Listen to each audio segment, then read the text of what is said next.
Здравейте на всички хора, аз съм Петко и както разбрахте от заглавието, днес ще се учим как да играем правилно футбол. Нека да започваме с трик номер 1.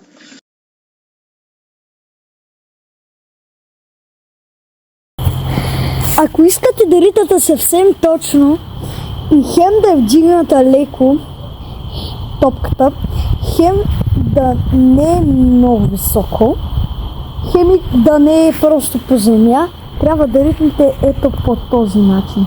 Ще ви се получи ето така.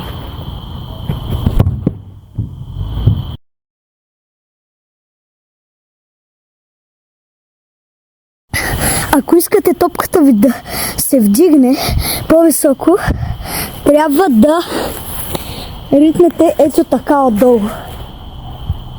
И ето така да я вдигнете нагоре.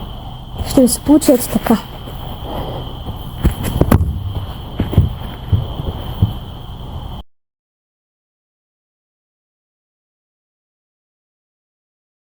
Ако искате просто топката да ви върви по земя, трябва да ритнете ето по този начин. Ето така настрани. Ще ви се получи ето така.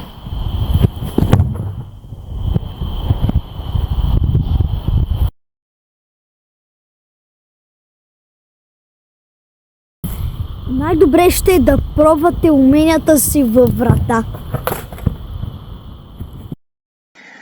Ако това видео ви е харесало, моля абонирайте се за каналът ми. Можете да го направите от ето този бутон тук. Довиждане и до нови срещи!